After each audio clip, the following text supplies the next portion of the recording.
they prioritize getting that tank in the hands of Zello, and instead they go for the Karma, which I think is the right call, but it will open things up. Karma is really good with Lucian. If you want to activate a very aggressive bot lane or very aggressive composition in general, Staff of Flowing Water, you got a lot of ability haste, so I'm assuming Riven is going to be really good for the composition of IMT as well. I'm a little scared this is going to be mid Karma on Hoon though. And if that's the case, the reason I'm worried for that is, one, I don't think mid-Karma is very good, and two, I don't think mid-Karma is a good fit for Hoon, who wants to be able to have that side lane agency. It would rob him of his dueling potential. Absolutely right. So if this is indeed a Hoon Karma, then that means Lebmon has to step up twice as much in this match point already for Liberty. It's not Thresh locked in early for Liberty. Nope. They go for the Wukong Lucian. You were just saying Lucian would pair well with what Immortals drafted first in that Karma. Liberty take that off the table. And it's crazy to me that Liberty also gets one of the best picks from Kinson, which is the Wukong. He's able to start fights, help Manufritze as well in engaging these team fights. Imagine if Manufritze is going to be not only on the Thresh, perhaps even the set. The Olaf taken away here, interesting to me because I would have thought the Wukong kind of demonstrated where Liberty were going in the jungle. Yeah. So I wonder if IMT are picking that up because of their prioritization or to try and take it away. I'm afraid the Wukong's going to flip. They also get Singed, which gives them a more defensive option in the middle of the map. Does once again rob some of that engage power from Hoon. He'll still be able to engage in fights, but not in duels. And this indicates, with Karma as a support in Charm's hand, as she rightly should be, with the Singed in the middle of the map, this indicates this is a very teamfight heavy composition for IMT. Exactly. They're going to use that Karma to speed boost in the Singed, to speed boost in the Olaf, and take 5v5 team fights. And meanwhile, Liberty is instead having the Jax, which means this is a Freaks Wukong or possibly Switch. We still don't know. We've seen Liberty done crazy things in the draft before, so I'm curious to see where the Lucian is. This doesn't say anything to us. It's still a mystery. Where's this Lucian going to go as well? Lucian Baron lane. Yeah! Well, they have every phase of the game already sorted out, is what's interesting to me about Liberty. They have that Jax to clean up the late game, they have the Wukong for the mid-game team fights, they have the Lucian for the early mid-game. This is a team that's going to be able to take fights to contest across the map at any point during the game. And Immortals have tried to challenge them in the 5v5 team fight as a response. Liberty are stepping away from the team fight, is what this says to me. They're still going to have the tools to team fight, but it's much more about the skirmishes, using those Jax stuns to find early picks, separated picks. What is lacking, though, is an enchanter. Nami is going to be the True, second dude. most... True, dude, I know, right? Most important thing for Manufritze. If it's not a Thresh, if the Thresh is not available, he picks up the Nami. It enables the big 5v5, but instead they're opting for a Lulu, which doesn't start the fights like the tidal wave, but it keeps your carries like Kinson, like Kona alive, or maybe even Boss, depending if he's on that Lucian. And if Jax can go big mode Yeah. in the middle of a team fight next to your Karma, that Karma's gone. I do think, and I am usually very critical of Lulu because she doesn't offer laning power, Yep. but Lucian kind of compensates for that by just being so scary during the early game, so you can get away with having less of that laning power. Now it's going to come down to Immortals finding an answer here. What's it will in be Gumei's house? Renekton Crazy. for Zello, and they still are not showing what Gumei is piloting, waiting till the very Give me last Varus. moments to lock it in. Varus is banned, Ziggs is banned as well, so the Oh! range out. Yeah! Oh. I really like this IMT draft. Ashe is really good during the early game, comparable to the Lucian, doesn't have as much damage but can wave clear, and once they get first item complete, capable of absolutely fighting in those team fights, but most importantly, cross-map stuns. If you're trying to deal with a team that's skirmishing, you can have 0.5 of a player in any fight at any time. Exactly, right? You can do 1-3-1, you can do team fight as well for IMT, so this is both combining game 1 strength and what they intend to do against Liberty this time around, but Akali! Akali! For Kona! Akali! This is insane! They have everything! They do! Liberty for the skirmish, they can take any fight in any 3v3, 2v2, 1v1 configuration Yeah, yes. anywhere on the map. Where they're going to struggle, front to back into Immortals. Long team fights are scary. So long as Gumei and Charm live in the backlines, Immortals will win every 5v5 team fight. Exactly, this is the scary part, right? The Ashe is gonna poke you, you're gonna have a lot of melee champions on the side of Liberty. How can you go near with the volley shots? You have to get in there if you're Kona, shut down the Ashe early. Actually has a fantastic draft, Grandin. They have so many win conditions here. The early game power of the Renekton, Olaf, Singed running at you, speed boosted by the Karma. It's just That's insane. rare. They have so many ways to start fights as well. Strong praise from Momo. Yeah, but I'm not done yet. Oh, You didn't let me finish my sentence. All right, But here we the go. problem is, it's a very hard draft to execute.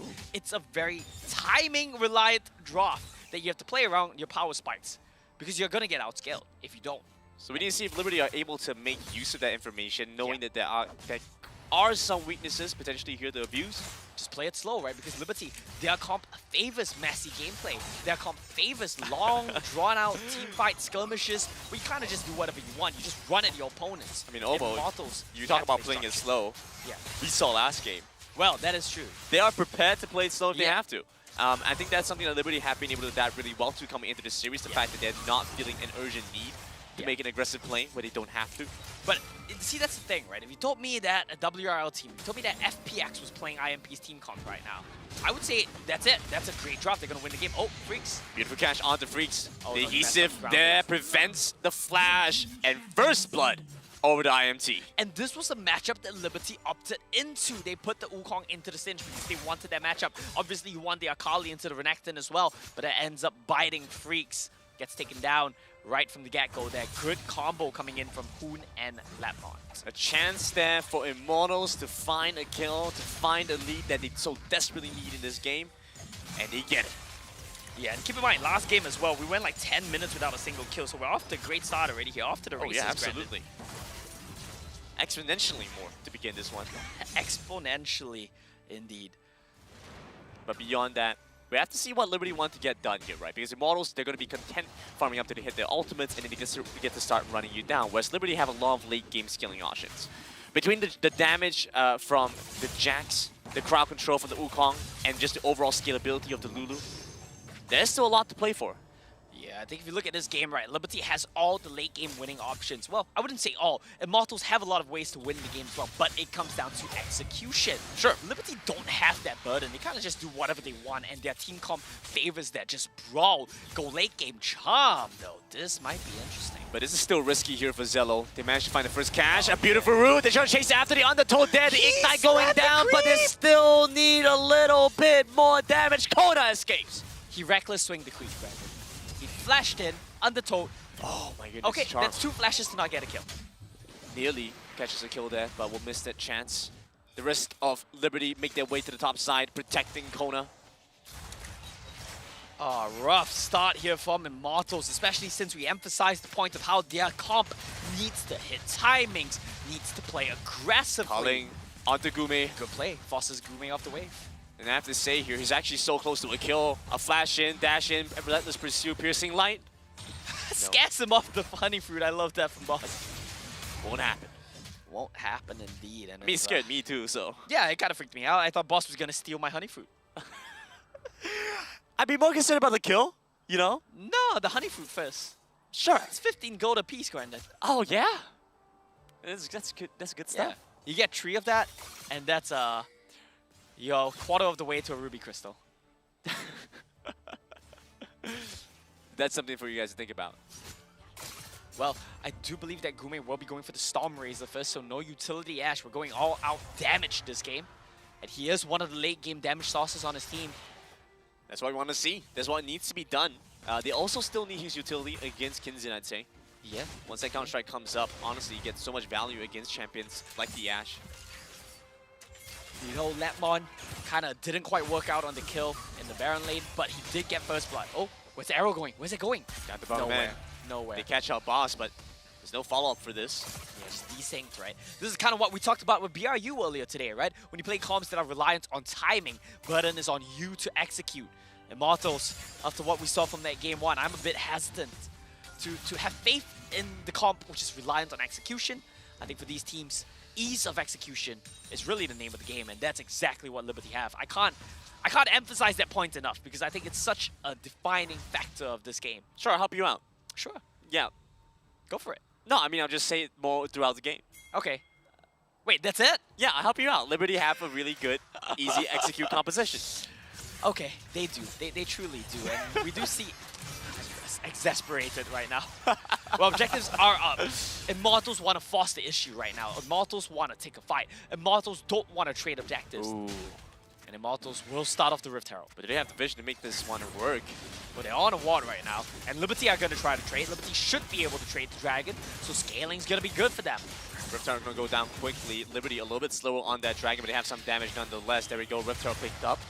3,000 on this Dragon, trying to get this one down as quickly as they can. It's all Looking good. for the flank on with Hoon. Ooh, but they will lose mid lane though. That's a big get for Immortals. If they get this turret, that's good. A lot of damage onto No left color. one. They jump in here, looking for the fight, get the knock up through. The counter strike won't be available.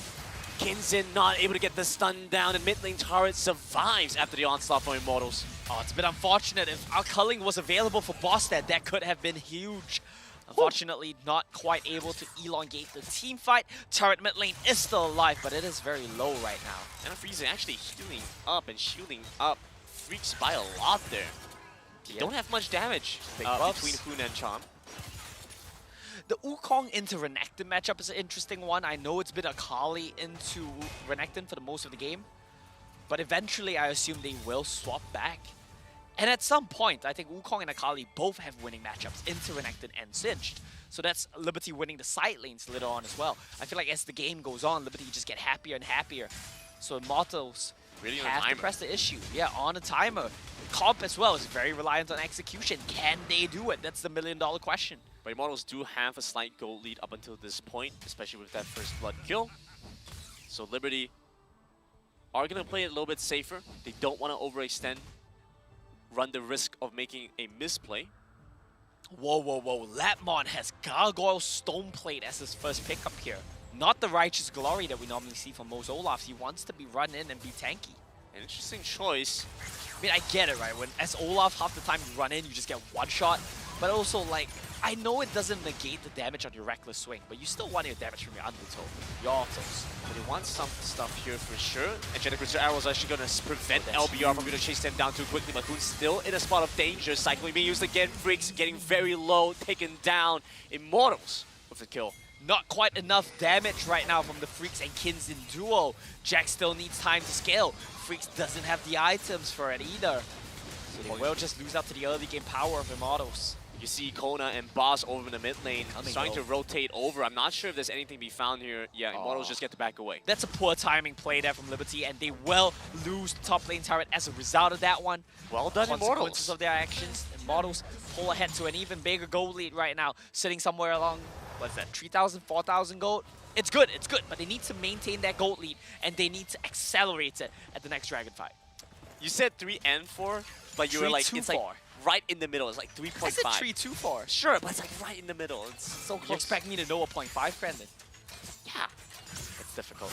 You knew 15. It's the same concept. Well, the good news for Liberty is the gold is going over. I'm trying to find a good spot, but it really is none. All of them are losing out on gold to the counterparts right now. Sure, but I mean, it's not a major issue right now. The problem Sure. is with Liberty, of course, Mana Frieze will have not that much agency in lanes, but as the game continues to progress on, he picks up some items. I think that is the Ardent Sensor looking to be completed first. He gives so much more damage over to Kinzin. Yeah, that's gonna be for That's gonna be for. Wait, I'm not sure what's going on here. It's like they want to fight, but they don't. They dive them on the turret. What about Jax? Trying to jump in. What? Taking down Conan. Enchanted Crystal Arrow holds Kinzin in place. And it is again Immortals with a third kill. Yeah, you know how I said Immortals have the pressure to make plays with their team comp and be proactive? But Liberty right now are just running it down, so it doesn't matter. The response for Liberty, they want to be the ones. I've never to be seen the a Jax aggressor. with a Proto Belt, by the way. This is the first for me. Yeah. Yeah. He wants to go in. I guess it makes sense because his job right now is to counter-strike, Proto Belt, jump in, Lulu ulti, and then stun, right? So he's kind of an initiating Jax, something you don't see every day. Well, it would be Liberty to pull that one out. A lot of hopes here for Liberty, considering the amazing run they've had so Yeah, far. really, coming into truly lanes. Immortals, they had some complications. Coming into the competition, we were worried they wouldn't be, they're going wouldn't for be able Zalo, to but field it's their full Tower. roster. But now they've been able to come in, and now they need to take a win to prove the WNS strength. But there's no wave. There's no wave. What are you diving with? Rift Herald goes over There's to no Immortals in wave. this time, and Liberty give this one away. Immortals gets the Rift Herald. That is going to get picked up by Latmon. That's good, because when you drop the Rift Herald, they'll try to clear it, That's your cue to drop your Crystal Arrow. That's your cue to go in with the engage. So let's see if the Immortals can find a big timing window with the Rift Herald. Of course, with the staggered timer and the Dragon as well, they're going to be able to recall, come right back out with their buys, and Immortals should be in a very strong spot to take the next team fight against Liberty. 6,000-7,000 gold up right now. Infernal Drake, nothing out there. The Infernal Drake coming out very soon as well. Liberty should be looking to try and fight for this. I can imagine since they have that first dragon, the second dragon, want to keep that scaling game Yes, going. QSS. Yeah, That's you good. won't find that much out of it. Yeah, that's good. That's one of your big team fight starting tools gone here for Immortals. So I have to see if Liberty are able to punish this. They do get the slow what on to about? Gumi. Gumi has flash away. Kinzen. Okay. Won't be able to get a counter strike, get the jump on, but Liberty are going to get this. Lemon is just not here. Still needs to get into this fight. Zello over by the side, looking for a flank angle. The mid lane taking some abuse, but Freaks needs to hold on to it. Gives the turret up. Okay, they lose the mid turret. That's a good trade. But I feel like Immortals don't need to trade anything. They're so far ahead. They have a team comp that's so strong right now. Is this a conscious choice, or are they just like slow to the play? Interesting. We'll have to watch a replay of that one. Hitting their timings, they are at likely one of the strongest Goodness. points in this game. Lemon is so rich right now. He hasn't even dropped the Rift Herald. If he gets another tower with that, that's his third item. That's his GA completed. Very wealthy man. Very. Vikings plunder, right? That's how they get their gold. He's a rich, rich Viking. Trying to get into the lore here. Deep dive in that one. Great. You know the part of the lore, or the old lore for Olaf? There's an old law for Olaf. They changed the law for Olaf. Yeah, like like a lore change has like changed a ton since like the original. Is he just lore. a really angry Viking that is too angry to die? No, that like I think Trinimir is like the too angry to die. But it's No, Olaf. it's like Olaf wants to fight, so he goes to Valhalla, but he can never lose. Exactly, that's the issue there. As we do see Liberty take a fight, and Uh-oh. seems to not go in their favor, right? Kinzen is going to start running in now, just send an embrace over by the side. Flip here by Hunas to get more damage on the Kinzen, but the knockout comes through now. Gets a response, ties them on the target. They have the counter strike again available. And the Protobell makes the difference. Char one hit away from death. Liberty won't be able to get the kill there, but Men of Frieze chasing after. Pushed away by Gumi, but Kona spots the chance for a re-engage angle. Yeah, and Lemon right now tying them up in the mid lane as well. Zello gets chunked out, but Lemon's a really big boy. You don't want to play when this Olaf is around. And that's finally the first kill going over to Liberty. They get some response here. Goodness. Perfect execution to try and dive in, go into the shroud. The exhaust will prevent the additional damage. Shuriken flip. Yeah. That was good by Next. Chom there. Chom wanted to recall, but he cancelled his recall to make sure that Gume was safe, and that ended up saving the life of his marksman there. It's a good idea. Most people would just recall in that situation. You'd be like, okay, you're good, clear the wave. All right, all good. And then the AD would die. But while that has happened, Liberty has got their first kill. And so Yeah. that is something to be watched out for. Now there are some comeback potential. They got it on Kinzen too. He's going to be scaling. He has 2 items on that Jax. He's still down an item on Lemon, who has the Starex. He's going to be very hard to kill, but still. Again, Kinzen just walks in so confidently. He has counter-strike. That makes Okay. him so good at dealing with this moments. Menafrize tanks up the Enchanted Crystal Arrow. Zello trying to move forward now. We get caught here so much by the damage from lockup, the Kinzen. Wild Growth, and the counter-strike. Kinzen's really starting to hurt, and in all this scattered, messy team fights, that Jax will have a lot of value. Where we see Jax suffer as a champion is in coordinated 5v5s, front to backs. But what's Kona this? dealing with Hoon, 1 versus 1. The exhaust actually preventing a lot of the damage He from has the the Akali, outs. but he has no more energy. It's making it difficult to play for. 5-point strike. Why would you not out? Almost ready again. There's the ultimate. There we go. Kona has Flip, ulti. but he's holding on to it for now. Okay, that's interesting. Kona had ulti. He could have tried to go in there, but he wants to play it a bit safe. That's fair. They're focused on clearing out the Rift Tower. Rift Tower charges in the bot lane. Yeah, Rift Tower charge goes down. That's a little bit more gold going over to the Olaf.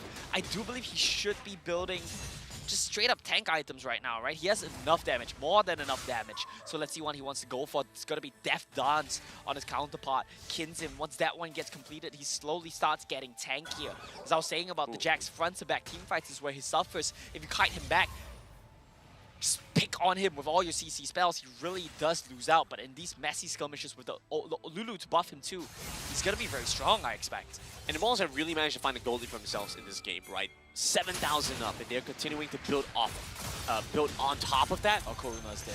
Yeah, Kona Oh, got here. that arrow, man, clips him. Very nice arrow. Hoon will pick up the kill credit. Lemon chasing after.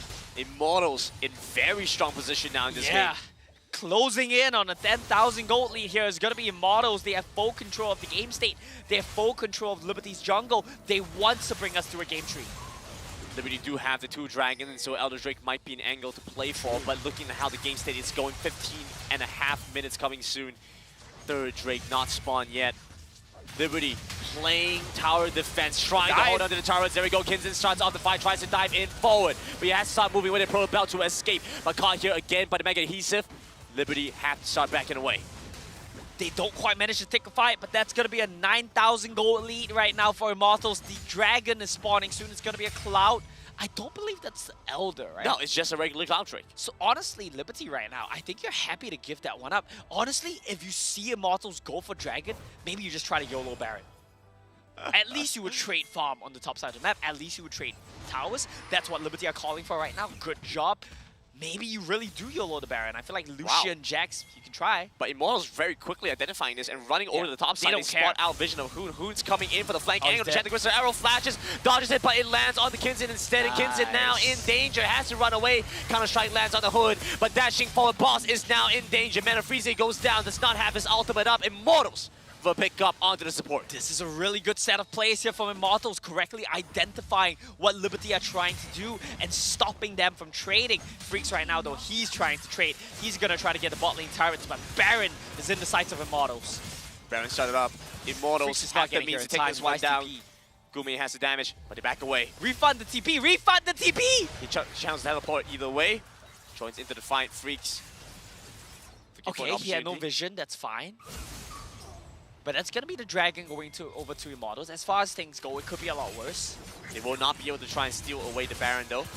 A little bit too ambitious. They will get to clear out some vision for now. Small consolation for this one. Immortals at least, at Liberty at least prevent Immortals from picking up Baron.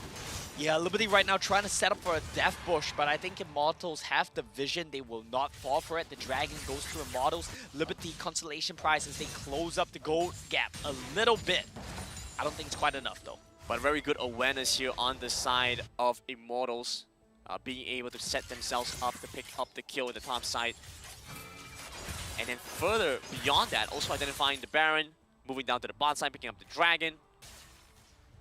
Series of very good decisions here by Immortals. Yeah, Immortals are definitely making it work. They have good tempo and they're not letting up on the tempo. This is what we wanted to see from Immortals. They didn't have it in game 1. They didn't have it, frankly, for half of the second game too. But now with the lead, they are stepping it up. The pride of NA, both Immortals and Kangas' beard, they share something in common. I think Kangas full stop is the pride of NA, not even the beard, just Kangas. Sure. We take those. Yeah, we definitely do. And right now, Immortals playing on 3 lanes, trying to pressure every lane at once. And given their gold lead, I think they can do it too. I think they're in no real threat of having a fight started on them. There's a reason Kinzen bought the Proto Belt on Jax, because his team has no engage. Starting to reach a point where Kona does do significant damage. Something that Liberty definitely do not want to see. There we go, QSS used, but still gets caught, but the gets pulled back by the Transcendent Embrace, and it's not looking good for Liberty. Oh no, that's likely going to be Baron. Boss has so many items, but it doesn't matter when you just get chain CC'd like that. You have the arrow landing, you have the vision on the Kona, no. gets pulled back. He goes into stasis, but his team needs to save him. Kona dashes away. Once again, we see this Dragon flip, dashing forward. Freaks gets a Cyclone down. Immortals take down their first opponents. Kona goes down, Freaks goes down, Kinzen and Mana Freeze watch. Nothing at all they can do here, and that's going to be Baron in the sights for Immortals. Last game, Liberty stole it, snuck it away from under the noses of Immortals. Immortals would need to do no such thing, just starts this one off, and they should be able to get it no problem at all. Immortals identifying the draft, know what needs to be done. Game number 2, looking stronger than ever. Oh, no, no, no. Why are you recalling there? One more arrow, for good measure. Hits you with the eye, hits you with the emote. Pretty cute one at that. Yeah. Well, the Elder's going to be spawning in just a bit too. Immortals, I think, honestly, they might not even need it. Should be happy to just really come in and okay, wait. Here. I got this, I got this. Yeah. So Kangas taught me a new way to do analysis. Okay. Play by play, I go, oh, oh, oh, but look at that. Oh, oh. It's a bit unfortunate there. That's what I learned from the AD, by the way. Like that's what they've been teaching me. Teaching you the right stuff there. I'm happy with that. Yeah, I've learned a lot. Honestly, though, it's such a shame because given the team comp that Liberty have, if that was a full-on 5v5, the Cyclone, the Akali, full combo setup like that, could have won it. But they got picked up individually because Immortals playing into what their team comp needs to do. And, yeah, should be able to just close out this one, playing on 3 lanes still. Howlbreaker, Baron minions, Immortals trying to bring us to match point on game 3. And this is something that Immortals needs to get done. The WNS has had difficulty going against the Brazilian teams, but Liberty here now facing off against a fully skilled up Immortals. We'll see Immortals start to run them down. Ultimates popped here by Lepmon, chasing them down under their base. Inhibitors have all fallen at this point. Boy. Liberty do not have a man standing that can stop Immortals from picking up game number 2. Good stuff from Immortals on a very execution-reliant comp there. They keep up the tempo and never give Liberty a chance back into that game. I think there's a lot of takeaways from that one, but Immortals tying up the series, definitely going to be happy with their performance in game 2. And this is what we want to see here from Immortals, a chance to play out the series against Liberty. Yeah, I mean, I think there's a lot of takeaways for Liberty there. And Immortals as well, right? But for the side of Liberty, I think 2... Hello. The substitute in here from Cloud9, I think, demonstrated his worth in this game. He doesn't get this kind of support when he's playing regionally on Cloud9. Here, given a little bit of early game resources, we saw what he can do with a slight lead. He was always in position to follow up on those arrows. He was always zoning for his team. He was a huge part of that win. And going back to the narrative that we had set up at the very beginning of draft for game 2, or I guess maybe at the end of draft, the composition from Liberty was not necessarily built for these big 5v5s, and a couple of those plays, Immortals, they were finding these big moments on the map, but they were grouping up. They were eventually at this point where they can just group as 5, and those 5 champions together are terrifying. They wanted the skirmish. That's the reason why they had the Lucian. They had the Lulu. They wanted that big disengage, but they also want that firepower when it comes to the 2v2s, the 3v3s. It's just quite unfortunate that, again, Immortals' composition just worked so well against this one. I want to highlight, you were talking about how well the composition worked.